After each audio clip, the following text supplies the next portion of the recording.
가기사는 증시 각도기. 안녕하세요. 전부투자 증시 나침반 안지원입니다. 네, 안녕하세요. 각도기 각산입니다. 아주 기초가 주목됐던 하루였는데 애매하게 끝을 내주었습니다. 네. 외국인들은 연속적으로 매수는 안 했고 그래도 오전 내에 매수하다가 그럼에도 불구하고 빠지진 않았고 애매하네요. 네, 코스피는 그냥 보합이었고요. 네. 코스닥이 0.7% 정도 하락한 게 조금 아쉽긴 했는데 어제 오른 게 있었으니까. 근데 어제 오른 건 사실 코스피가 더 올랐잖아. 어제 코스피가 2.6%인가요? 그렇죠. 많이 올랐었죠. 네. 오늘 또 상승세를 이어가나 했는데 또 오후 들어서 중국에서 한국인 그 비자 발급 중단 소식이 좀 나오면서 코스닥이 한번 좀 충격을 받았었습니다. 네. 네, 오늘 개인 투자자가 코스피에서 한 3천억 정도 순매도, 코스닥에서는 3천억 순매수를 했습니다. 기관도 정반대 행보를 보였고요. 외국인은 코스피에서 그냥 움직이지는 않았습니다. 네, 오늘은 다 재미없었던 것 같아요. 아시아 증시도. 네. 뭐 대만, 일본, 홍콩, 상해 다 그냥 보합세 중간에서 왔다 갔다 하는 것 같습니다. 오늘 빠지는 게 정석이었던 날은 맞아요. 미국 시장도 막판에 밀렸고 또 CPI 발표가 앞두어지고 있고 그 전에 또 많이 올랐고 아시아 증시가 아주 제일 많이 올랐거든요. 전 세계 증시에서 아시아 증시가 많이 올라서 쉬는 타이밍은 맞았는데 그럼에도 불구하고 강하면 이거 진짜 이거 미친 거다 이렇게 생각하려고 했는데 정신 차리게 해주는군요. 네. 반도체는 되게 강한 것 같아요. 네. 오늘도 하이닉스는 또 추가로 상승을 하더라고요. 네, 오늘 업종별로는 건설주가 제일 많이 올랐습니다. 요즘에 좀 반등을 좀 빠르게 하고 있는데요. 네. 대우건설, 한전 KPS, GS건설, 금호건설, 현대건설, 태영건설, 한신공영 다 뭐 1에서 5%씩 많이 상승해서 끝났고요. 서민일복 섹터가 FNF가 2% 추가 반등하면서 2등을 기록을 했습니다. 증권업종이 세 번째였는데요. 뭐 대부분 증권사들이 뭐 1, 2%씩 정도는 반등을 한 것 같습니다. 많이 떨어진 놈들이 많이 올랐는데 대체적으로. 그렇죠. 요즘에 건설주, 증권주들은 좀 비슷하게 움직이는 것 같아요. 건설증권은행이 폐허로 얼마나 많이 빠졌어요. 트리플로 엄청나게 빠졌잖아요.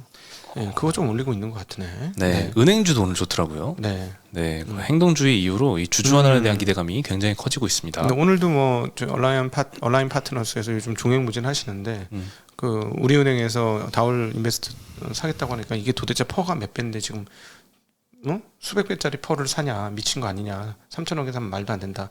원래 근데 그런 거 하나 살 때는 프리미엄 엄청 주고 사는 거 맞잖아요. 맞긴 맞는데 그냥 그것도 이제 안 된다라고 반대를 하더라고요. 저번에도 언급을 드렸었죠. 이익이 계속 꺾이고 있는데 이게 그 원하는 기업 가치를 받을 수 있을까 했는데 그거를 그 우리금융이 비싸게 살려고 하니까 거기다 태클을 좀 건 것 같습니다. 네. 어쨌든 뭐 이런 게 이제 회자된다는 게 중요합니다. 옛날에는 없었겠습니까? 옛날에는 얘기했는데 회자가 안 됐는데 안 통했죠. 예, 이제 회자가 되는 게 중요합니다. 그러니까 주주권이 과거보다는 조금 강화되고 있다. 뭐 저희도 각도기 투자 주주 행동주의 1000명 뭐 이렇게 할 수도 있죠. 뭐 약간의 힘을 보태줄 수는 있을 것 같습니다. 아 지금요? 전 나중을 얘기한 건데. 아 나중? 나중에 우리가 딱 해서 나중에 좀 큰 힘을 보태야죠. 붙잡고 이거 안 해? 이렇게 한번 해보고 싶네요. 네. 재밌을 것 같은데요. 네. 의약품 섹터가 오늘은 제일 많이 하락을 했습니다. 1.3% 떨어졌는데요. 아무래도 팍스로비드가 이제 중국에서 생산을 한다고 하는데 원래는 한 올해 연말 정도나 돼야지 가능할 것 같았는데 거기에 한 3에서 6개월 후면 벌써 가능할 정도까지 좀 앞당겨질 것 같다고 합니다. 그래서 뭐 의약품 사재기를 더 이상 안 해도 되겠죠. 이게 중국에서 생산이 되면요. 네. 그래서 뭐 의약품 섹터에서 대부분 다 뭐 3, 4%대씩 많이 하락을 했고요. 통신 섹터와 유통 sek터도 별로 좋지는 않았습니다. 네, 그리고 윤석열 대통령이 아랍에미리트에 방문 예정이다라고 하네요. 1월 14일부터 21일까지 방문 예정인데 한 100개 정도의 기업을 다 같이 끌고 갑니다.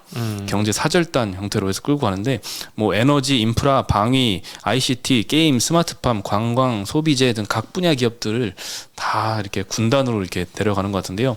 뭐 대기업도 있고요. 대기업에는 뭐 삼성전자, 현대차, SK, 네이버, 현대건설, 두산에너빌리티, 효성, CJ, 농심도 있습니다. 농심은 왜 가는지 모르겠는데. 잘 팔리지. 중동에서 요즘 먹혀요. 한류가 남미, 중동 크게 먹힌 지역이 그 지역입니다. 네. 그렇군요. 라면 팔러 가나요? 라면이 한류죠. 네. 네, 그렇습니다. 네, 공기업도 한국전력, 한국수력원자력에 가고요. 중견기업 중에서는 메디톡스, LIG넥스원, 네오위즈홀딩스, 야놀자, 코스맥스, 신대양재지, 자연과 환경. 오늘 뭐 자연과 환경은 뭐 종목이 좀 작아서 그런지 테마성으로 오늘 23% 급등했고요. 네. 다른 언급된 기업들은 별로 이렇게 큰 뭐 테마가 형성되지는 않았던 것 같습니다. 야놀자가 여기 포함된 것도 조금 의외네요. 네. 네, FNF 소식인데요. 오늘 엔터테인먼트 신사업에 진출한다라는 보도가 나왔습니다.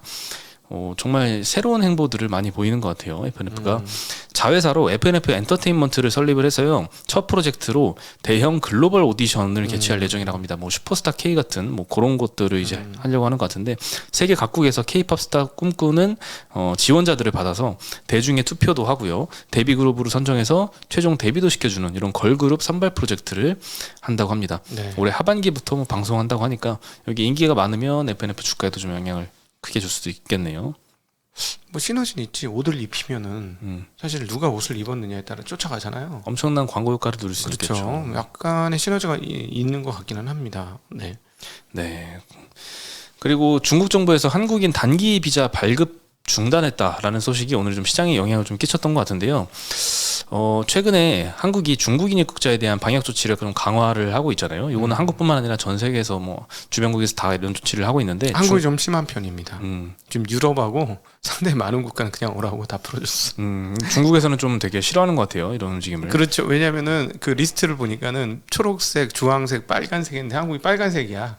한국, 일본 이런 나라들이 좀 심한 편이에요. 중국인들 입장에 봤을 때는. 네, 그래서 이런 조치가 나온 것 같습니다. 네. 네, 그래서 주한 중국 대사관이 한국인이 가하는 이 차별적인 입국 제한을 취소하는 상황에 따라 조정할 예정이다라고 하는데요. 니들이 풀어라, 우리도 풀게, 뭐 이런 그렇죠. 거지. 풀면 풀어줄게라는 건데 사실 큰 의미가 없어 보이는 게 이 관광 목적 비자는 원래부터 발급이 안 되고 있었기 때문에 관광 목적으로 지금 어차피 중국 못 갑니다. 어제도 여행 그 별로 얼마나 지금 여행객들이 회복됐는지를 퍼센트로 말씀드렸는데 중국이 어제 7%라고 말씀드렸던 걸로 기억을 하거든요. 아직 회복되지도 못하고 있는 상황이죠. 네, 이번에 규제받은 비자는 비즈니스 그리고 무역 목적의 상용 비자 그리고 중국 내에 가족이 있을 때 받는 가족 동반 단기 비자 이 정도가 좀 제한을 받았고 다른 비자는 또 정상적으로 발급이 된다고 합니다. 좀 형식적인 좀 의미가 아닌가 싶고요. 사실 중국인 같은 경우에는 우리나라로 들어오는 이 인바운드 수요가 중요하잖아요. 아웃바운드 같은 경우에는 뭐 이번에 뭐 규제를 했다고 해도 뭐 여행주 일부 타격이 있을 텐데 요거는 사실 관광 목적 비자도 상관이 없는 거라서 뭐 크게 뭐 이슈는 어떤 것 같습니다. 다만 항공사 입장에서는 인바운드 아웃바운드 다 중요합니다. 네. 꽉꽉 채워서 갔다 와야 되니까. 네, 그렇죠. 근데 뭐 그렇습니다. 근데 오늘 타격을 받은 업종들이 좀 있어요. 중국 소비주도 아모레퍼시픽, LG생활건강, 호텔신라 2, 3%대씩 오늘은 하락을 했고요. 티웨이 항공이 오늘 한 2% 정도 떨어졌네요. 항공사들도 중간에 좀 많이 떨어졌는데 다 회복해서 보합으로 끝났습니다. 곧 풀릴 걸 알고 있으니까 이거는 여기서 더 악화되지만 않으면 상관없을 텐데 사실 악화될 걸로 보이긴 않잖아요. 그렇죠. 한 3개월 안에 풀리지 않을까 봅니다. 네. 사실 이거보다 더 중국 관련해서는 좀 더 긍정적인 뉴스가 화이자에서 3, 4개월 내에는 중국에서 팍스로비드를 생산할 수 있다라고 CEO가 언급을 한 건데요. 중국 내에서 수요가 급증하면서 중국 본토 환자들만을 위한 팍스로비드 생산 계약을 현지 업체인 화하이라는 업체하고 체결을 했다라고 합니다. 네. 아까 말씀드렸듯이 한 연말 정도에나 가능할 걸로 보였는데 이걸 좀 앞당겼던 것 같고요. 현재 중국에서는 이 팍스로비드 수요가 굉장히 큰 것 같아요. 암시장에서는 한 2배 이상 가격으로 지금 판매가 되고 있고요. 승인이 안 된 복제약도 지금 유통이 되고 있는 상황이라서 좀 도입이 시급한 것 같습니다. 다만 좀 가격이 비싸서 중국 국가보험도 적용하기 위해서 가격 협상을 계속 진행하고 있다고 하니까 이 팍스로비드를 중국에서 진짜 본격적으로 사용하기 시작하면 좀 리오프닝 속도가 굉장히 좀 빨라질 수 있지 않을까 싶습니다. 의외로 중국이 CMO 강한 거 아세요? CMO 강합니다. 얘네 CMO 강해요. 몰랐어요. 중국 자료 읽다 보니까 굉장히 큰 회사들이 많더라고요. 네, 그리고 마이크로소프트가 챗 GPT 개발사 오픈 AI죠. 여기에 100억 달러를 투자를 한다라는 언론 보도가 나왔습니다. 이미 투자를 협상 중이라고 하고요. 기업 가치는 290억 달러 정도가 거론이 되고 있습니다. 그래서 뭐 국내에도 뭐 코난 테크놀로지 여기는 뭐 MS하고 이 인공지능 공동 연구를 했던 이력이 있다고 하네요. 그래서 뭐 테마성으로 25%나 급등을 했고요. 뭐 솔트룩스 이런 회사도 6.7% 정도 반등을 했습니다. 네. 이것도 점점 확대되면 더 큰 테마로 좀 형성이 될 수도 있겠네요. 테마는 될 것 같습니다. 근데 한국 업체 중에 이런 인공지능 할 수 있는 회사들이 과연 얼마나 될까 하는 의문은 솔직히 좀 있습니다. 네. 이것도 규모의 경제가 될 건데 상당 부분. 이것도 뭐 구글을 대체할 정도로까지 보는 사람들도 있더라고요. 예, 그렇죠. 일부 그렇게 됩니다. 네. 네, 그리고 금융위에서 자사주 제도 개선을 추진한다라고 합니다. 이것도 좀 굉장히 긍정적인 소식인 것 같은데요. 올해 자사주 매입 후 소각을 의무화하는 방안, 네. 그리고 인적분을 할 때 자사주에 대해서 신주 배정을 금지하는 등 이런 몇 가지 자사주 관련된 제도 개편을 추진한다라고 보도가 나왔는데요. 일단 현재는 인적분할할 때 자사주를 많이 개인 좀 활용을 하잖아요. 대주주를 위해서. 예를 들면 어떤 A라는 기업이 지주사와 사업회사 이렇게 분할을 한다고 하면 기존에 있던 자사주가 이제 지주회사가 사업회사 지분을 갖게 되는 형태로 바뀌게 됩니다. 자사주가 10% 있으면 분할한 이후에는 지주사가 사업회사 지분을 10% 갖게 되는 거죠.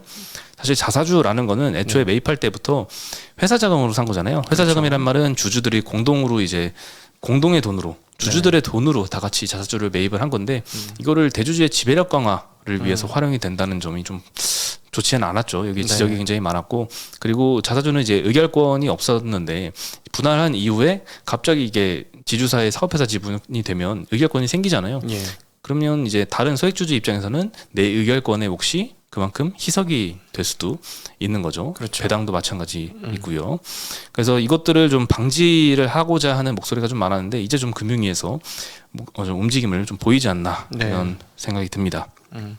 그리고 저도 깜짝 놀랐던 수치인데 자본시장연구원에 따르면 자사주를 매입을 해서 소각까지 완료하는 이렇게 주주 환원으로까지 이어지는 기업이 2.3%밖에 안 된다고 합니다. 하는 회사 별로 없죠. 네. 자사주 소각하겠다고 발표한 회사가 얼마 없었어요. 그리고 지난번에 이제 신한지주가 한번 발표했었고. 네. 네.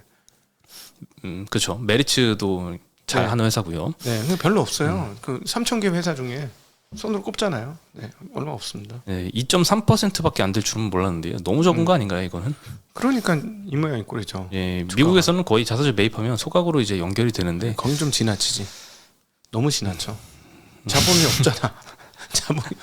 아니, 대출 받아서 자사주 소각하고 이러면 안 되지. 미국은 그 정도더라고요. 근데 그거는 좀 심한 것 같아요. 그건 아닌 것 같아요. 기업의 본질적 미래를 위한 체력도 있어야 되지. 돈 유보도 일부는 하긴 해야 되잖아요. 뭐 투자할 때가 있거나 이러면은. 그렇죠. 아무리 현금 흐름이 좋아도 그렇지. 그렇게까지 자본을 다 태워버리고 없애버려가지고 ROE를 그렇게 미친 듯이 올려놓고 이게 말이 안 되는 건데 하여튼 그렇게 합니다. 좀 지나칠 정도로 그렇게 하죠. 워낙 현금 흐름이 좋다 보니까 그렇긴 한데. 네. 그렇죠. 제가 이제 몇몇 이렇게 퀴즈를 내보면 애플의 ROE가 얼마일까요? 하면 맞추는 사람을 못 봤어요. 네. 그냥 너무 말도 안 되는 수치가 나와버리기 100% 때문에. 언더로 다 생각할 수밖에 없으니까 ROE라는 그렇죠. 거는 원래 100% 언더니까. 네, 뭐 30% 이렇게 이야기를 많이 하거든요. 네. 근데 뭐 160% 막 이 정도가 나옵니다. 네. 네, 그러니까 자본이 없는 거잖아. 자본이 없죠. 자본이 없으니까. 어떤 기업은 뭐 자본 잠시까지 나오잖아요. 그렇죠. 굉장히 자본 우량한 잠시. 회사인데. 예. 그래 옛날에 보잉이 그렇게 자사주 매입 소각을 많이 해가지고 한 번 위기를 당하니까 바로 자빠지냐 부도 나냐 마느냐 이랬잖아요. 그래서 그건 아닌 것 같아요. 아무리 주주 자본권을 위한다고 해도 그것까지는 아니다. 기업의 영속 가능성은 유지를 시켜주고 뭔가를 해야 되는데 그럼에도 불구하고 한국은 반대의 길을 걷고 있죠. 그러니까 계속 희석이 되잖아. ROE가 낮아지잖아. 계속 낮아지고 자본 이익률이 계속 떨어지는 구조가 될 수밖에 없지. 자본이 계속 쌓이니까 유보가 계속 늘어나니까. 그래서 이번에 그 은행주의 온라인 파트너스가 요구했던 것도 좀 자사주 매입을 차라리 해라. 자꾸 대출 채권 늘리지 말고 라고 하잖아요. 은행주 입장에서도 뭐 자꾸 워낙 PER이 만약에 은행주가 한 20배 이렇게 받는 그런 매력적인 비즈니스면은 대출 채권 늘려서 장사를 하는 게 기업 가치 높이는 데 훨씬 도움이 될 텐데 PER이 막 3배 막 이렇게 받았었잖아요. 그만큼 이제 본업에 대해서 멀티플을 못 주는 상황에서는 차라리 그거 가지고 대출 장사 더 하지 말고 그거 가지고 주주 환원을 써라 이런 의미가 시장에서는 조금 공감을 많이 얻고 있는 것 같습니다. 결국 이사회가 주주권에 대해서 개념이 없기 때문에 그래요. 이사들 중에 주식 안 갖고 있는 사람들 거의 대부분 아닙니까? 갖고 있는 사람도 있겠지만은 그 회사 주식 안 갖고 있는 사람 많지 않아요? 삼성전자에 뭐 다 있겠다. 근데 다른 주주들은 뭐 얼마나 그 회사 주식을 갖고 있을까요? 이사들이. 그러니까는 주주권에 별로 관심이 없는 거야. 주주 가치 제고가 회사한테 좋은 거다라는 개념은 너무 그렇게 가도 안 되지만 미국처럼 저는 미국은 좀 심한 것 같아요. 미국은 심한 것 같은데, 그러니까 오직 주가만을 위해서 움직이잖아. 이번에 그 월트 디즈니사도 잘렸잖아요. CEO가. 근데 그 재임용 되기로 결정돼 있었거든요. 근데 주가가 폭락하고 나니까 잘려버리더라고 바로. 조금 심해. 미국은 좀 심한데 그 정도는 아니더라도 이것처럼 그 문제는 뭐냐면 우린 대주주만을 위한 회사가 되니까 문제라는 거예요. 그러면 뭐하러 상장하느냐고. 뭐하러 자본주 다른 밖에서 해놓고 회사는 내 회사야. 그걸 일컬어 우린 뭐라고 부르죠? 도둑놈이라고 부르는 거죠. 그렇죠. 도둑놈 신보가 너무 많은 거예요. 네, 오늘도 마지막에 갑자기 좀 흥분을 했는데요. 오죽했으면 진짜. 네, 여기서 오늘은 조금 일찍 마무리를 하고 저희는 내일 다시 인사드리겠습니다. 네, 안녕.